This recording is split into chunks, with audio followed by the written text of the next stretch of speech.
आज समाजवादी पार्टी और कांग्रेस देश के अंदर और प्रदेश के अंदर जातीय संघर्ष नया प्रारंभ करने का प्रयास कर रही है। और यह जातीय संघर्ष किस रूप में?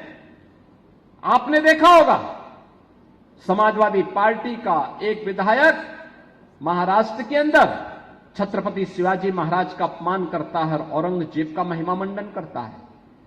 समाजवादी पार्टी का एक सांसद प्रदेश में महाराणा सांगा का अपमान करता है और विदेशी आक्रांता जिसने राम जन्मभूमि के मंदिर को तुड़वाया था उस बाबर का महिमा मंडन करता है।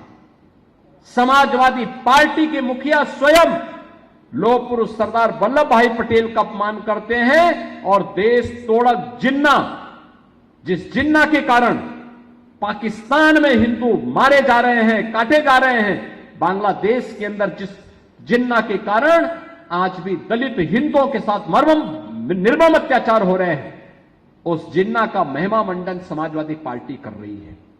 बहनों और भाइयों, यह वही कुत्सित मानसिकता है जो दलितों का, गरीबों का, वंचितों का हित नहीं होने देना चाहती है। सबका साथ और सबके विकास के अभियान को प्रभावी ढंग से आगे नहीं बढ़ने देना चाहती है, क्योंकि सबका साथ और सबका विकास का अभियान आगे बढ़ेगा तो मेरा विकास हो, मेरे परिवार का विकास हो, यह अभियान बेनकाब हो जाएगा। और उस अभियान से बचाव के लिए ये लोग तमाम प्रकार की कुत्सित चेष्टाएं कर रहे हैं, लेकिन हमें सावधान और सतर्क रह करके वर्तमान स्थिति में समाज को जातीय आधार पर बंटने नहीं देना है।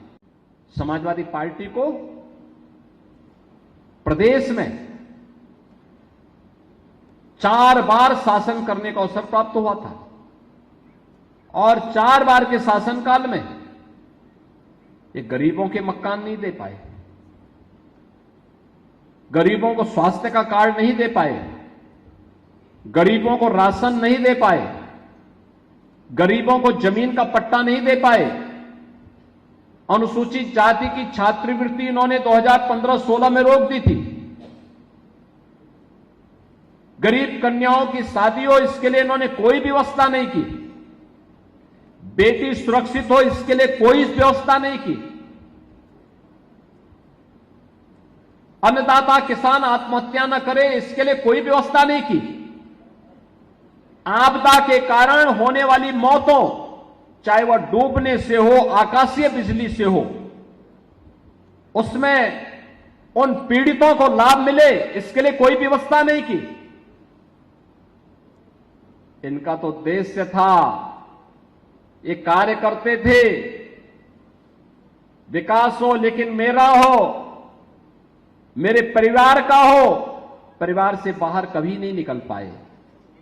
और मोदी जी का मंत्र है सबका साथ और सबके विकास का। सबका साथ और सबके विकास का मतलब किसी भी वंचित, किसी भी गरीब, किसी भी दलित के साथ कोई भेदभाव न हो, उसको योजना का बराबर लाभ मिले। और बहनों और भाइयों, उसको योजना का बराबर लाभ मिले, इसी क्रम में आज सरकार के प्रयासों का परिणाम है प्रदेश में 15 करोड़ लोग फ्री में राशन की सुविधा का लाभ प्राप्त कर रहे हैं। 60 लाख गरीबों को एक एक मकान मिल गया है। 1,20,000 मजरों तक बिजली पहुंची है और 1,56,00,000 गरीबों को फ्री में बिजली के कनेक्शन मिले हैं।